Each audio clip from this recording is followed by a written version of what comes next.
A Tory peer has said the UK can relax in the face of US threats not to strike a trade deal amid an ongoing row about Northern Ireland's Brexit arrangements.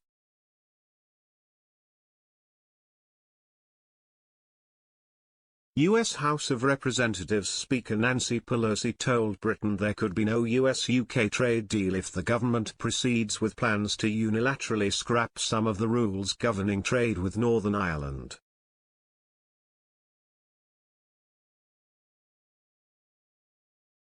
London warned the European Union this week it could axe post-Brexit regulations negotiated with Brussels, including border checks on some goods shipped from mainland Britain to Northern Ireland.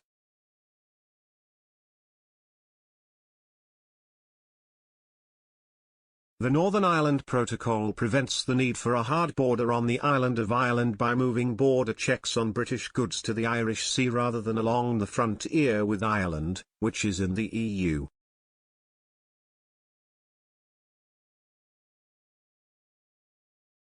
Ms. Pelosi said in her statement, if the United Kingdom chooses to undermine the Good Friday Accords, the Congress cannot and will not support a bilateral free trade agreement.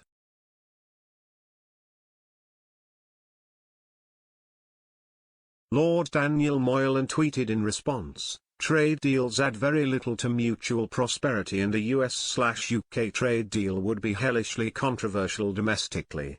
We can relax in the face of any threats that the USA won't give us one.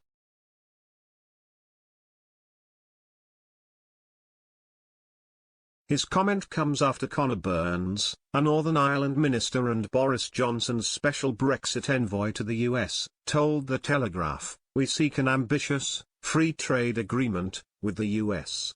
But there can be no connection between that and doing the right thing for Northern Ireland. None.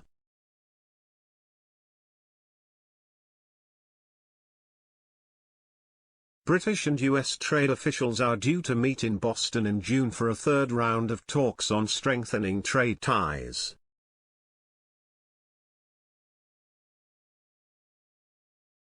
U.S. Trade Representative Catherine Tai and International Trade Secretary Anne-Marie Trevelyan have agreed to work on an ambitious roadmap to digitize US-UK trade, support small and medium-sized businesses, build resilience in critical supply chains and address the global trade impacts of Russia's invasion of Ukraine.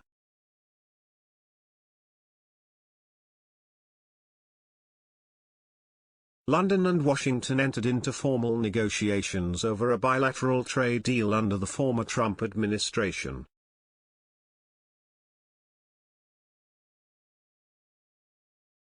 However, President Joe Biden's government shelved those talks to focus more on specific challenges such as labor rights, supply chains and the transition to a low-carbon economy.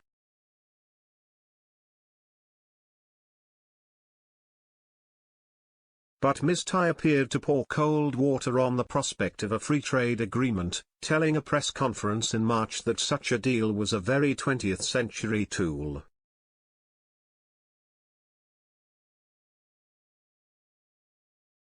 Dr. Peter Holmes, a fellow at the University of Sussex's UK Trade Policy Observatory, told Express.co.uk in April, the US is not very interested in free trade agreements.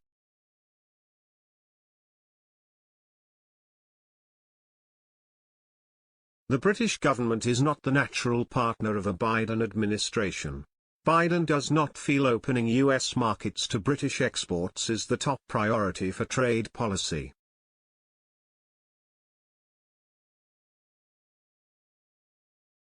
They are not interested in trade liberalization.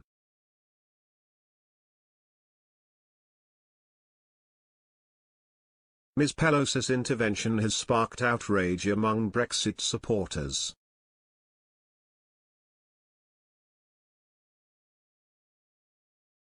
Political and economics commentator Robert Kimball said in a tweet, "The United Kingdom is a sovereign nation-state comprising 4 nations and our country has a single market with a single currency, common language, and a single business culture."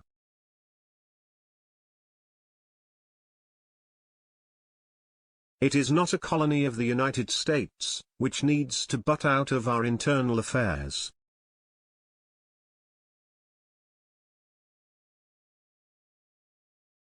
John Longworth, a former Tory MEP who chairs the Independent Business Network, in a tweet directed at Ms. Pelosi, said, "The EU is undermining the Good Friday Agreement, not the UK."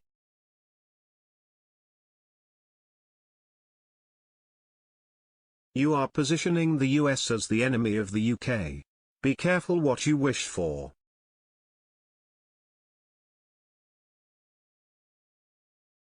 Foreign Secretary Liz Truss is set to meet with top Democrat Richard Neal on Saturday to discuss the situation over Northern Ireland, which some say could spark a trade war between Britain and the EU.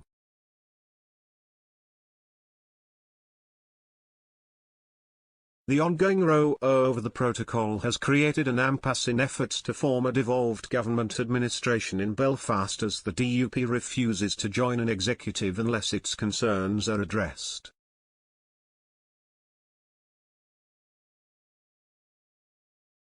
Party leader Sir Geoffrey Donaldson has described Ms. Pelosi's interference as entirely unhelpful.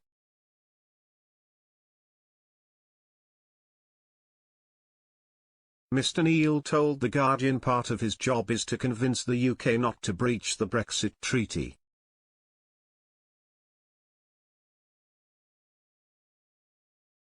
He said, "They haven't breached it yet.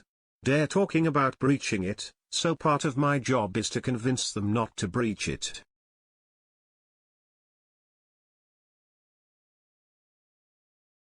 My purpose is manifold, but we really want to reaffirm America's unwavering commitment to the Good Friday Agreement and to remind everybody that on the eve of the 25th anniversary of the Good Friday Agreement, it has worked splendidly.